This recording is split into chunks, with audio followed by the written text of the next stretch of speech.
am getting ready to go to Disney World. Oh my word, and I'm so excited to talk about it. So we're gonna talk all things Disney. I'm gonna tell you 12 things that we are doing differently this year that is really going to set this Disney trip apart from any Disney trip that we've taken in the past. We've typically done Disney Light, and now we're doing like Disney the whole shebang. We're gonna have childcare.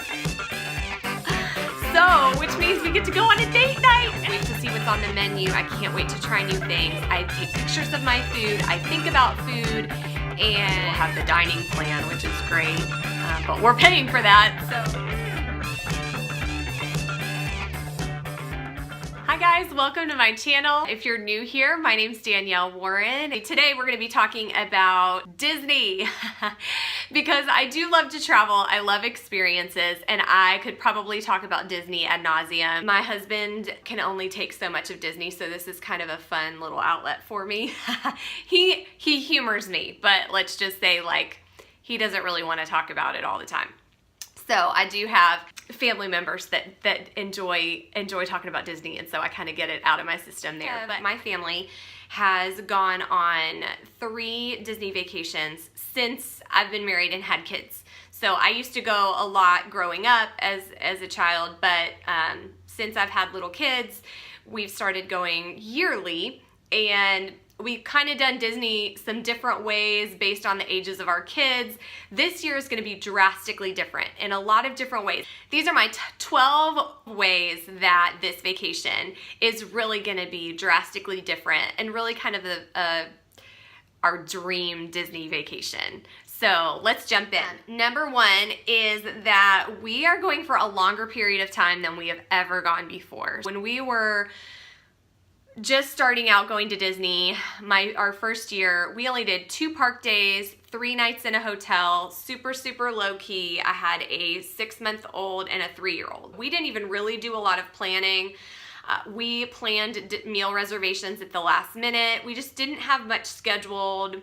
And it was actually a really good thing because it was very low key. Now, I'm one of those people that I want to do like so much, and so I get a little sad when you know, you got to cut it short and you don't really even get to experience a whole lot. But for our family at the time and for myself, it was actually better because it didn't create a lot of stress and it was easy. So that was our first trip. We've done 2 other trips with only 2 or 3 park days per trip. And so we've never had a vacation where we've had like a huge chunk, like a whole week in Disney.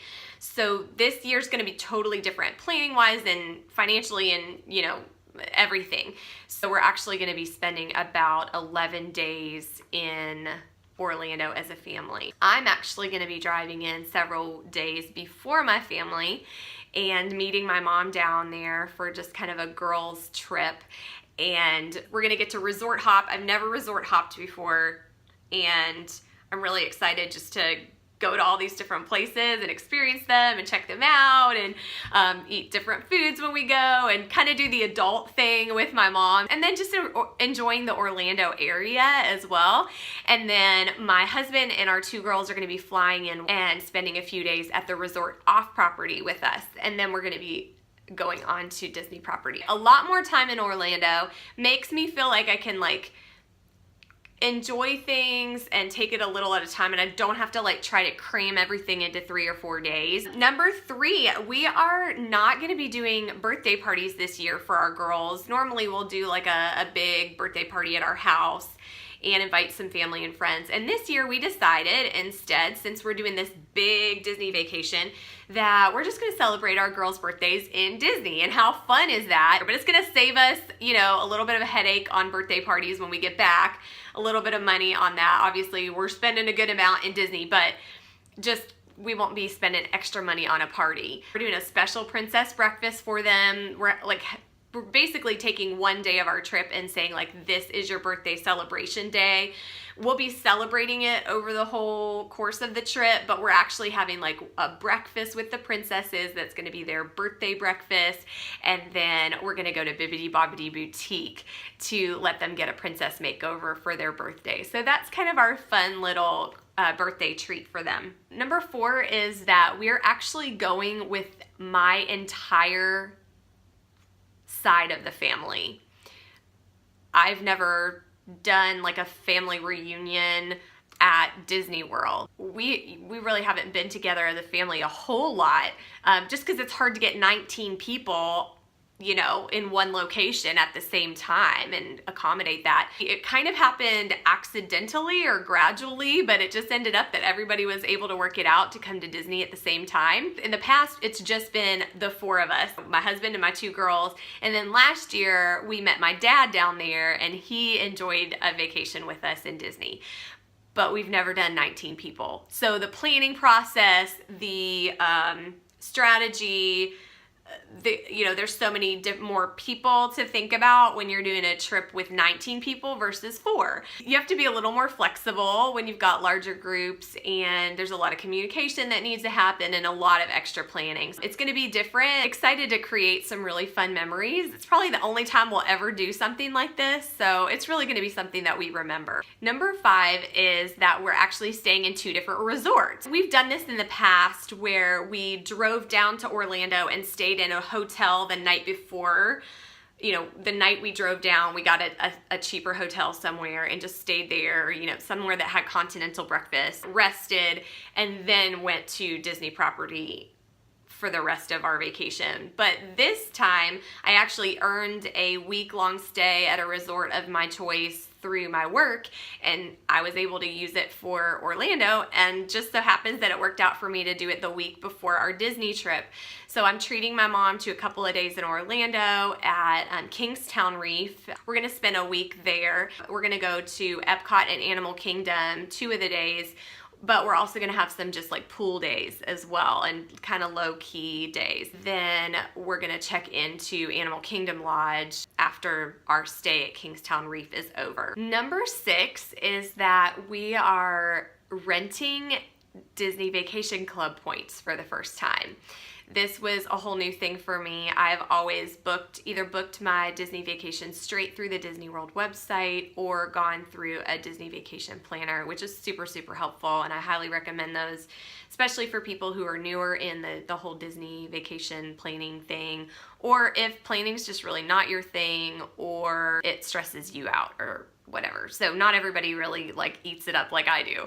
But anyway, when you rent Disney Vacation Club points, basically you're renting points from an owner. It's basically like a timeshare. You want to make sure you go through a reputable agency, and we use David's Vacation Club Rentals. We got 7 nights at Animal Kingdom Lodge. Because of that, we were able to get a discount on a deluxe resort, but we can't go through the Disney website, meaning we can't have a vacation planner, so we have to plan everything ourselves, but we get a really great discount. Some other perks with that are we don't have to pay parking because we are using the Disney Vacation Club points, but we do not get daily housekeeping. So, you know, there's some things you give up and some things that you get out of it. And for us, the pros far outweighed the cons. It was the only way that many of our family members would be able to go affordably, and some of the people in our family have larger families. Some of the resorts don't accommodate large families. So Animal Kingdom Lodge was a really good choice for us. Plus, I've always wanted to stay there. I love African anything, and so I'm really excited about the African theme and all of the live animals outside of our window. Number 7 is this is actually our first time staying in a deluxe resort. We've stayed in value resorts up until this time, and they were great. And I've heard, you know, once you do a moderate or a deluxe, you really can't go back to the value, and I'm sure that's, you know, that's true. But we were always fine with the value resort. It's not like we were spending all kinds of crazy time in our hotel room, although when we had little ones, we were coming back to the room for naps during the afternoon. I don't think we're going to be doing that anymore, but we are going to have a few resort days where we actually don't go to the park and we just get to enjoy the resort. So it's so much nicer at a deluxe resort. Number 8, and this one is controversial for some, just depends on what is important to you. We are actually purchasing the deluxe dining plan. There's 3 different meal plans: the quick service meal plan, the Disney dining plan, and the deluxe dining plan, and we are doing the deluxe dining plan. At first I was thinking this would be crazy. There's no way we could eat that much food. However, Bo and I really, really love food. We really, really like nice dining. I have a lot of dietary restrictions, so sometimes eating at quick service places can be a little more challenging for me and the options aren't as great. The table service locations are a little bit more accommodating generally for people with dietary needs. Plus, we just really enjoy the dining experience, and that's something that's very important to us. So eating, some people don't want to spend a lot of their vacation eating. And honestly, that's one of the reasons that I look forward to a vacation, is because I love the dining experience. I love the food. I can't wait to see what's on the menu. I can't wait to try new things. I take pictures of my food. I think about food, and I anticipate dining. Okay, so thus, this year we are going to be doing the deluxe dining plan for the first time, which is it's 3 table service credits per day. Not only will we get an entree and a dessert with our meal, but it also comes with 1 alcoholic or non-alcoholic beverage, like a specialty drink. And then it also comes with an appetizer. Unless it's a buffet, any of the buffets, you only get the buffet. Plus a drink. But if it's like a sit-down meal where you're ordering off a menu, you get an appetizer in addition to that. And that's the only meal plan that actually includes an appetizer with your meal. It is a lot of food. Don't get me wrong, it is a lot of food. But if you strategically plan how you're gonna use those credits, you can use them in such a way that it's feasible for you. Now, I've never done it before, so this is gonna be a very kind of an experiment, and I'm probably gonna do a video talking about it and comparing and seeing what I saved, how much we spent. And it really is an extra expense and a large expense for food, but I kind of compare it to going on a cruise. We usually spend a lot of money on a cruise because a lot of it is just that it's all you can eat food basically, and you can eat as much as you want whenever you want and order whatever you want generally.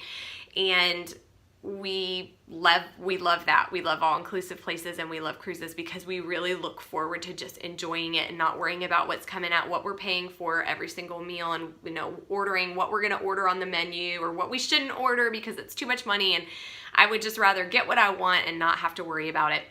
We're also gonna be eating at several 2-credit restaurants. Would we purchase all of that food if we were not on the dining plan? No, probably not.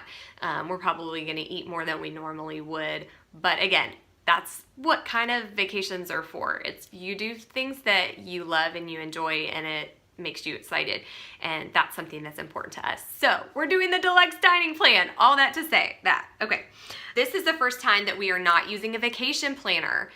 Now, my first trip I didn't, but like I said, I didn't really even plan anything besides my fast passes. I didn't even make any meal reservations. We had a 6-month-old and a 3-year-old, and we were kind of like, let's just do Disney, like real low key, just enjoy it.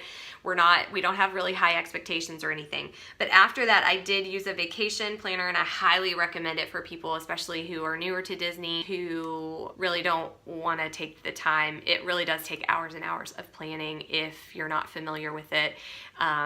Even if you are familiar with it, it takes a lot of planning and a lot of hours. You don't pay extra for them.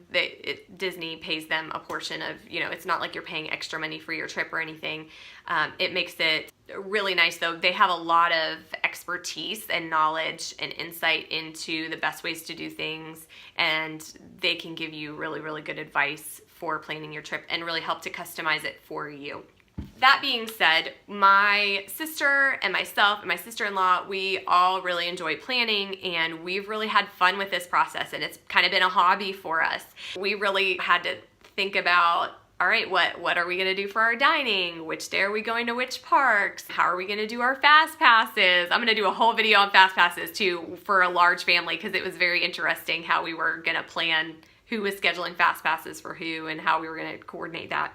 So this is our first time not using a planner. Number 10, and this one makes a big difference. We are actually going in a totally opposite season than we normally do. Every other time, the past 3 consecutive years that we've gone to Disney World, we've gone in January or February. Well, the weather's totally different and the crowds are totally different in January, February than in late May, early June. So packing is going to be different. The needs of our family are going to be a little bit different as far as like things we need to bring, things we need to pack, attire that we need to pack. A lot of the Disney apparel that I had was like hoodies, long sleeve t-shirts. I was doing a lot of leggings. And so now I'm like, okay, I've got to rethink how to pack for this trip. Winter in Disney is totally different than summer in Disney. All right, number 11 is that because we are going with my entire side of the family, we're gonna have childcare. So, which means we get to go on a date night, and I'm so excited to go on a date night in Epcot. Oh my goodness. So, Beau and I are actually gonna go to Le Cellier, the steakhouse in Canada, which we've heard so many wonderful things about. My parents are watching all of the grandkids so that all of us can go out on dates with our spouses in Disney World. And so we are so pumped to do that. Like, I love going to Disney World with my kids, but there's something really cool about just being able to walk around a park with just my husband. So I'm really excited about that. And number 12, and this goes without saying because I'm sure you guys can tell by me comparing the different trips that I've had, but this is going to be the most expensive Disney vacation that we've ever had. It's a really good deal for what we could have spent. There's a lot of different strategies that I used in order to save money, using gift cards, renting DVC points, all that stuff. But it's still, Disney's just expensive, and because we're staying for a much longer time, there's a lot more expenses involved in that. I am gonna try to pack a lot of food going down, and we're gonna grocery shop for the time that we're at the Kingstown Reef. But when we're actually staying on property, we'll have the dining plan, which is great. But we're paying for that. And we're doing a lot of really special things that we haven't done in the past. We've never done Bibbidi Bobbidi Boutique. We've never eaten Cinderella's Royal Table. We're eating at a lot of really, really great places and doing some really neat things. So those are my 12 ways that are really making this Disney vacation more magical and unique and really kind of like our trip of a lifetime. If you can't tell, I'm super pumped to go. Just wanted to share that with you for those of you guys who love anything Disney and just love hearing other people's stories and how they're planning. I always love getting ideas from other people about like, well, what are these people doing? What did they pack for their trip? It's like you get new ideas. So wanted to share that, and I'll be posting some more Disney videos as well. So stay tuned for lots of planning and strategy, and also some vacation vlogs when we get back. Thanks for joining, and if you love this kind of stuff, subscribe and like. I would so appreciate it. Have a great day.